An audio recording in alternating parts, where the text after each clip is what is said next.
importer. We buy more than we sell. So when you have a cheap dollar, okay, a Boeing aircraft or General Electric wind turbine gets a little less expensive, but all the stuff we buy gets more expensive because we're paying for it in cheaper dollars.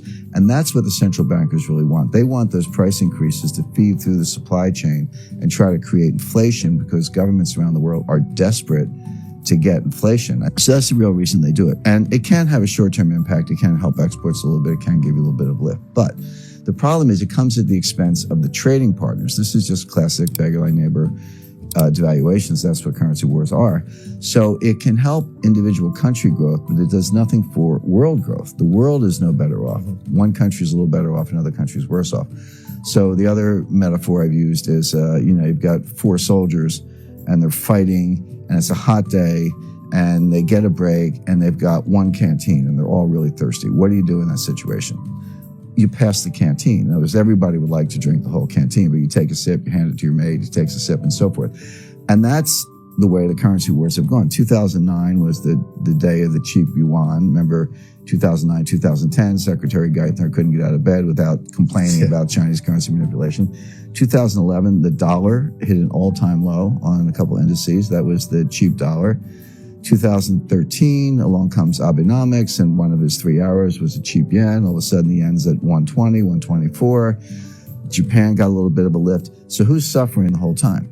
Europe. Europe had the strong currency, 2 recessions in 4 years. So finally, 2015, it was Draghi's turn. Well, June 2014, they launched negative interest rates. In January 2015, they launched European QE. So you're going from China, US, Japan, Europe. Everybody's passing the canteen. But the world is still stuck in basically depressionary growth. It's not, we don't have negative growth, but we have below trend growth. So there's no way out of it. So right now, my forecast, I actually said this a couple of months ago, is that look for a stronger yen, stronger euro, cheaper dollar, cheaper yuan. That has played out with a couple speed bumps. The dollar got a big lift because of Brexit, and the euro went down a little bit also because of Brexit. But the yen went from 124 to 104. It backed up. 103 actually backed up a little bit. But we do have a strong yen. All these people who expect Japan to intervene in currency markets, don't hold your breath. They've been warned, I would say threatened, by Jack Lew and Christine Lagarde. Don't you dare intervene in currency markets. You had 3 years with a cheap yen. You didn't make the structural reforms. You didn't do what you needed to do. Too bad for you. We're taking the canteen back. So the point to your main question, Grant, is that they don't have a logical conclusion. There are only 2 ways out of a currency war. One is systemic reform, a kind of Bretton Woods or Plaza Accord where all the major powers sit down and just say, here's the new deal. The other one is systemic collapse.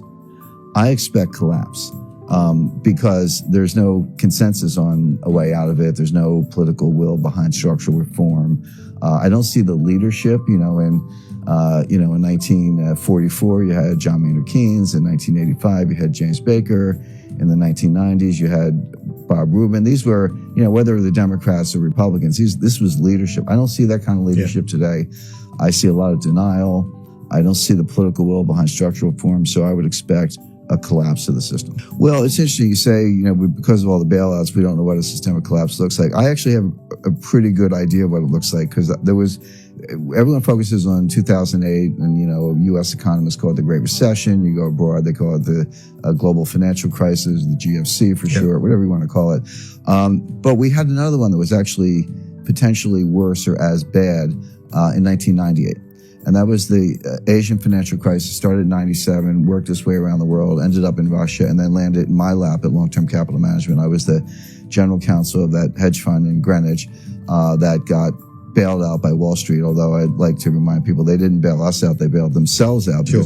Wall Street bailed itself out. I always say, hey, we owed on paper, we owed Wall Street $1 trillion in derivatives trades. If we had failed, meaning filed for bankruptcy, and we had a bankruptcy team ready to file those papers in the Cayman Islands because we were a Cayman fund. I said, I would have just slept in the next day. It's like, it's out of my hand. We filed for bankruptcy. Good luck getting your money. Wall Street bailed themselves out because they didn't want that $1 trillion in derivatives positions dumped on them. Then they would have to turn to the market and dump it. We were hours away from the closure of every major market in the world. That's not an exaggeration. Greenspan testified to that. Rubin said the same thing.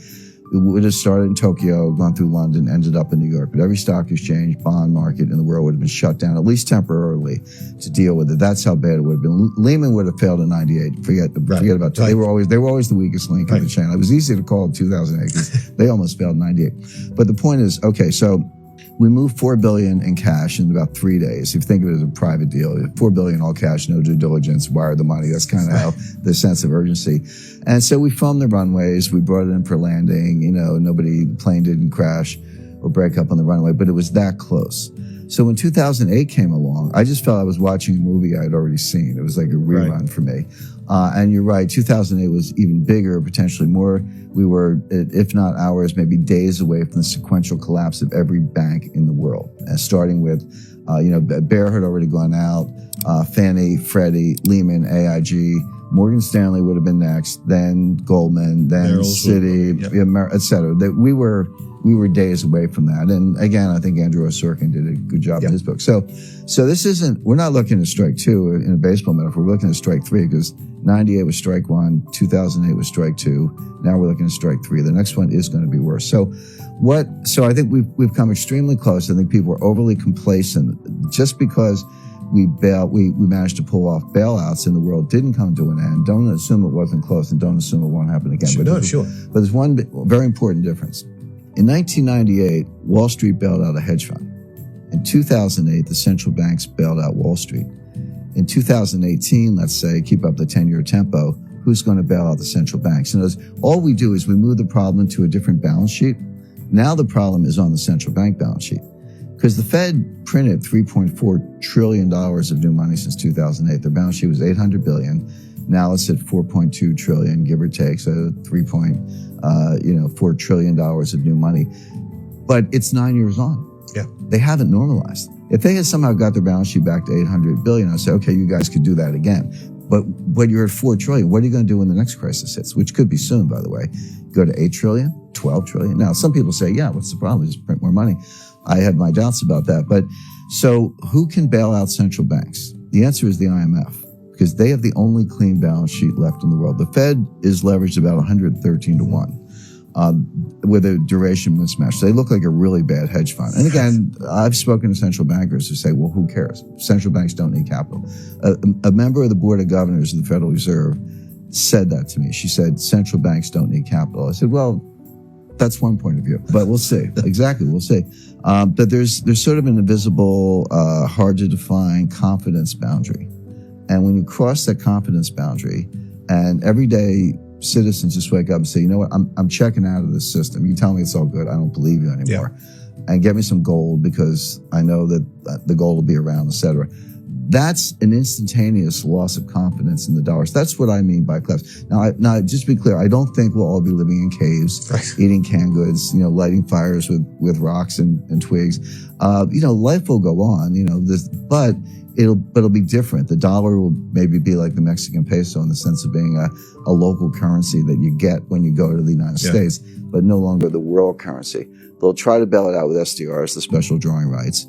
If it works, if the SDR bailout works, it's only because nobody understands it, or like maybe there are 100 people in the world who really understand. I've spoken to PhD monetary economists, like people right in the field with PhDs from Harvard who can't give you a straight explanation of what an SDR is. So if it works, it'll only be because nobody gets it. But I have a feeling that because of social media, because of, interviews like the ones you do, Grant, just because of different means of communication, that people will get it and they'll run for gold because it's money good. And so that, and then you get into coercion, shutting down banks, closing ATMs, or maybe reprogramming ATMs. Everyone can have $300 a day for gas and groceries, but no more. Recently, the SEC has changed the rules for money market funds. I meet people everywhere and I say, how much money you got? Or where do you have your money in? Probably a better way to put it. And they go, I got money in stocks, money in bonds, money in real estate, and money in the money market funds. I say, no, you don't. You have stocks, bonds, and real estate. You don't have money in anything. That's not money. Oh, I can sell it and get the money. Really? Maybe not. Maybe they'll close the New York Stock Exchange. But anyway, they have new rules on money market funds where money market funds can suspend redemptions. Now, that has always been true of hedge funds. I've never seen a hedge fund offering document that didn't have that in there. But people think they can call Charles Schwab or Merrill Lynch or Bank of America, instruct the broker to sell the units, and the money's in the bank the next day. They're going to wake up one day and make that phone call and find out, no, we've suspended redemptions. We'll get back to you. You can't get your money. And oh, by the way, the day that will happen is the same day you want your money the most. Yeah, it's conditionally correlated. So you'll still have money for gas and groceries, and your kids will still go to school, and you'll still have food on the table, but you won't be able to get your money. The IMF will be flooding the zone with trillions of SDRs. The dollar will be greatly devalued relative to SDRs. It'll be like Mexican pesos. And then